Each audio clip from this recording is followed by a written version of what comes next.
அபிராமியின் பேரருள் பெருகட்டும்.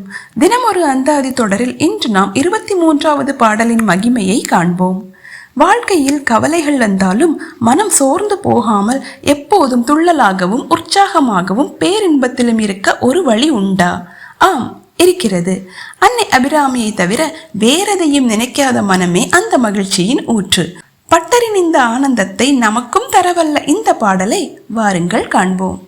கொள்ளேன் மனதில் நின் கோலம் அல்லாது என்பர் கூட்டம் தன்னை வில்லேன் பரசமயம் விரும்பேன் வியன் மூவுலகுக்கு உள்ளே அனைத்தினுக்கும் புறம்பே உள்ளத்தே விளைந்த கள்ளே கழிக்கும் களியே அழிய என் கண்மணியே. அதாவது, கொள்ளேன் மனதில் நின் கோலம் அல்லாது, தாயே, உன் திருவுருவத்தை தவிர வேறு எதையும் என் மனதில் இருத்தி கொள்ள மாட்டேன். என்பர் கூட்டம் தன்னை வில்லேன், உன்னை வழிபடும் அடியவர்களின் கூட்டத்தை விட்டு நான் பிரிய மாட்டேன். பரசமயம் விரும்பேன், உன்னை அன்றி வேறு தெய்வத்தையோ வேறு சமயங்களையோ நான் விரும்ப மாட்டேன். வியன் மூவுலகுக்கு உள்ளே அனைத்தினுக்கும் புறம்பே உள்ளத்தே விளைந்த கள்ளே கழிக்கும் களியே. மூவுலகிற்கும் உள்ளேயும் வெளியேயும் நீக்கமர நிறைந்திருக்கும் அமுதமே, என்னுள் ஊறி ததும்பும் மகிழ்ச்சியே, அழிய என் கண்மணியே, எனக்கு அருள் புரியும் என் கண்மணியே. இதன் எளிய பொருள் விளக்கம்: அன்னையே, உன்னுடைய திருவுருவத்தை தவிர மற்ற எதையும் நான் நினைப்பதில்லை. உன்னுடைய அடியவர்களை விட்டு நான் விலகி இருப்பதில்லை. உன்னையன்றி வேறொரு தெய்வத்தை நான் நாடுவதும் இல்லை.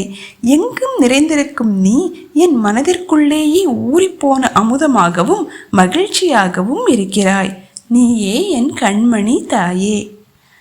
பாராயணம் செய்யும் முறை: மன அழுத்தங்கள் நீங்கி எப்போதும் உற்சாகமாகவும் மகிழ்ச்சியாகவும் இருக்க விரும்புவோர் அதிகாலையில் இந்த பாடலை பாராயணம் செய்வது சிறப்பு. முழு நம்பிக்கையுடனும் முக மலர்ச்சியுடனும் அன்னையை நினைத்து வழிபடவும். இவ்வாறு செய்வதால் எப்போதும் மகிழ்ச்சி, மனதின் குழப்பங்கள் நீங்கி ஒரு விதமான ஆனந்த நிலை எப்போதும் நிலைத்திருக்கும். அன்னை மேலுள்ள பக்தி ஆழமாகும். வீணான ஆசைகள் குறையும். மனதுக்கு தெளிவு பிறப்பதால் எடுக்கும் முடிவுகள் அனைத்தும் சரியாக இருக்கும். அன்னைக்கு மல்லிகை அல்லது ரோஜா மலர்களை சமர்ப்பிக்கலாம். நைவேத்தியமாக தேன் மற்றும் கற்கண்டு கலந்த பானம் படைக்கலாம். அன்னையின் சிந்தனையே மகிழ்ச்சி. எதையும் தாங்கும் மனவலிமை வேண்டுவோர் இந்த பாடலை தினமும் பாராயணம் செய்யுங்கள்.